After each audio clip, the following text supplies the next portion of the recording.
Today's story, friends. Now, today's story needs just a little bit of a caveat introduction, and I'll put it to you this way. Reform today is not what it used to be. Baruch Hashem, and a far cry. Without going to a history lesson now, but the origins of the Reform movement, or they call themselves the Enlightenment, started by Moses Mendelssohn in Germany. So its goal was to uproot and destroy the mystical, in their view, the archaic and superstitious dimension of Judaism, and relegate it as a rational philosophy, devoid of all supernatural and transcendent holy kedusha. I'm not understating this statement. Actually, it's far worse than that, and it's a fascinating period of history. And the Rabbeim of Chabad were at the forefront of the war against enlightenment, and the stories are fascinating. There's a wonderful book written, wonderful book. It's compiled by the previous Rebbe, which chronicles the Tzemach Tzedek. So it's not a word of Hashem really in the Alter Rebbe. That's when the stirrings first began. But the war was waged by the Tzemach Tzedek, and it was waged primarily in the halls of government, of the Russian government, because it's at that level that they sought to control and redefine Judaism, particularly the educational system, the whole cheder system, the yeshivas, etc. It's a passage of history which isn't that long ago, and really should be learned in order to appreciate where things are today. As I started saying, this is not so today. Reform is merely an echo and shadow of its past. And those that are still part of the movement, it's simply because of convenience, of lack of knowledge. And many a Reform rabbi have become, in the last few decades, passionate Chassidim. And there's encounters and correspondence and stories with the Rebbe. Some of you would know them because my story has chronicled. Some of them are beautiful and inspiring. But this takes us back. This is a story with the Frierdiker Rebbe in the lifetime of the Rebbe Rashab. And I'll share the story with you. This story was related by the Frierdiker Rebbe himself. And I'll translate it. Once, says the previous Rebbe, became known to my father, this is the Rebbe Rashab, that the Maskilim, as they called themselves, the enlightened ones, using actually this pasuk, the pasuk that of our Maimer, that's the term that they used. They were brilliant scholars and linguists and composers of very prolific and Hebrew Torah and Hebrew Jewish works.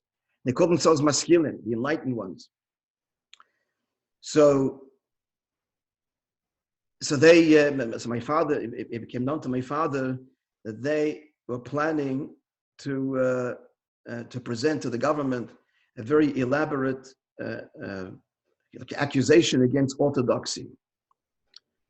They prepared a tremendous amount of material and proofs from classic Jewish Torah literature that Judaism lies in conflict with progression, with the tarbut, and more progression, civilization. What does it mean? Advancement. There's a word for it. Modernity. That as long as Jews are this is going to be taught to the children, they're going to hold back not just themselves, but they are a thorn in the progression of humanity, of Russia. And other similar accusations of their conduct and behavior based on superstition, etc. It's all archaic, backward. It belongs to the Dark Ages and so on. And as a result of this, so the demands were many, that forbidding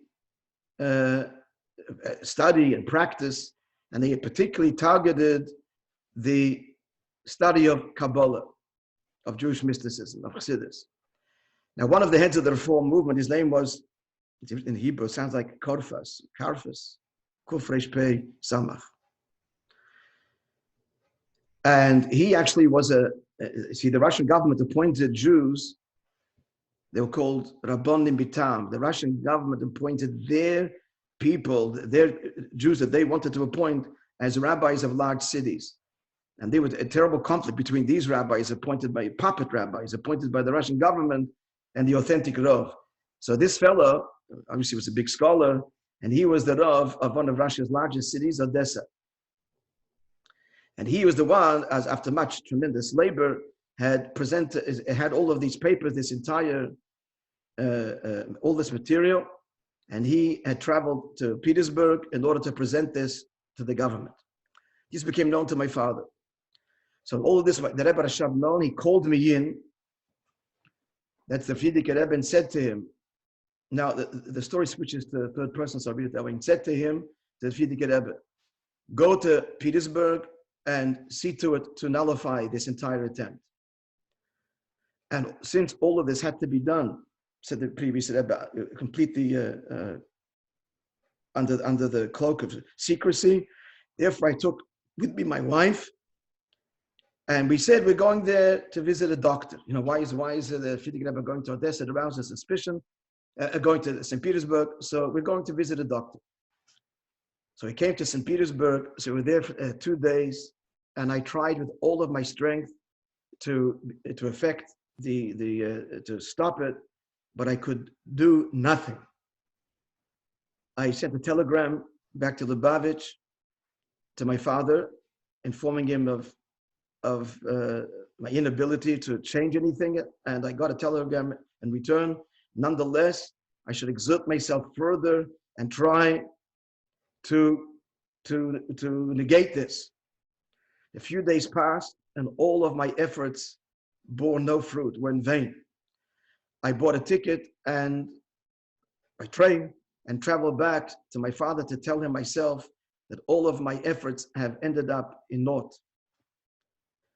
When I came into the room where my father, the Rebbe Rashab, it was in the morning. I arrived in the morning, and he was preparing to daven shacharis. His tallis was placed, folded as we do, on his shoulder, and he was examining the tzitzis. It was supposed to do each morning to see that they are intact. When I finished telling him in detail of my efforts, and he adds the word extreme efforts, exertions, that had borne no fruit,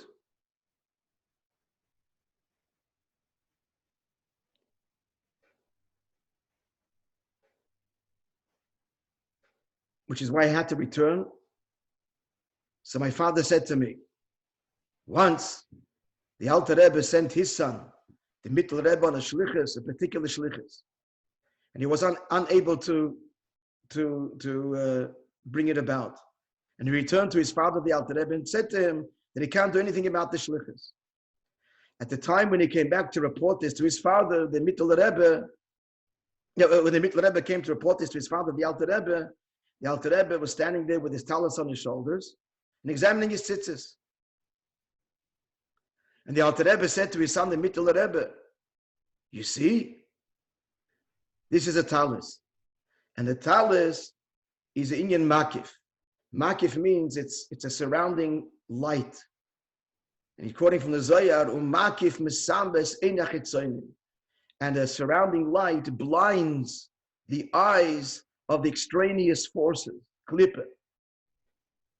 When the Mittel Rebbe heard this, he grabbed the tzitzis of his father, the Alter Rebbe, he kissed them, and he went back to carry out the shlichus, and he was successful. Hearing this as the Frierdiker Rebbe from my father, I did the same. I grabbed the tzitzis of my father, I kissed them, and I went back to St. Petersburg, took the train back to St. Petersburg. And I began to wander around thinking, how can I carry out my shlichus? All of a sudden, an idea occurred to me. What did I do? I went to the hotel where this Krifus was staying, and I asked to see him. He received me honorably. He knew me either because he knew me or he knew my father. And we sat and we spoke. And then the discussion went the direction of their plan. He didn't hide anything from me. On the contrary, he spied, he boasted, and he said, we will see soon who will be victorious. We, the Maskilim, have prepared something that once and for all is going to put an end to the religion. And I have in my hand already, he says, tremendous material, quotations from all over, from the Talmud, and the Zohar and Midrashim. The man was a great scholar. And in a few days, I am to present this before the Senate, before the government. I said to him, the previous Rebbe said, perhaps his honor would show me the material that he so takes pride in. And he said to me, why not? I'll show it to you. I'm not afraid at all, he said to me, because in a few days, everything will become clear. All will come to light. And they will bring an end to all of the ancient, the foolishness, the ancient foolishness that you have, with which you oppose us, with your ancient nonsense. As he said this, he hands me what he had written. Now, and actually, the previous have used very strong language, which this is recorded. I, said the Frierdiker Rebbe, took all of it from his hand, was all handwritten. Without saying a word, I began to tear it all to pieces. I tore every single piece into tiny pieces. He was in a state of shock. And then when he finally recovered, he began to scream at me and to curse me. And there's other words here. What have you done? I have toiled all of these months until I've gathered this and arranged all of these presentations, and with footnotes, copious footnotes and sources. And how will I be able to do this in the short time that I'm to present it to the Senate? And he began to continue to scream and went into a rage that he struck me across the face. I heard another version of the story where the previous ever said, that will cost you. At any rate, I fled. I just walked out from the and I also heard maybe another version that there was a fireplace and he threw it into the fire. At any rate, I came back home and told my father the good news. Thank God, by the grace of God, because they were not able to furnish the material, the whole thing was all fell apart. Yet as a footnote, there wasn't a pretty end to this korfas. That is the story, my friends. The beginning of the story, the way the author compiles it, is quoting from the Zohar. We're about to put on our talis, that the light generated by the talis as this powerful oil that can blind the eyes of the forces that oppose Kedusha. Because as he did this, I mean, he was frozen, like he didn't see him do it. The first moment he taught, he could have taken it from him. But for that moment, he was like in a state of shock. He didn't see it till it was all over. Again, I want to emphasize that this is no longer the reality. And this kind of war now, it's all through, as Adam said, that the Fabrengen, now it's Chesmin b'chesed b'cha, now it's all chesed and reaching out in love, because there's no more opposition. No more opposition to Yiddishkeit, to Likus. It's only simply not being aware, and that's our job, to bring Yiddishkeit with love and humility to every Jew.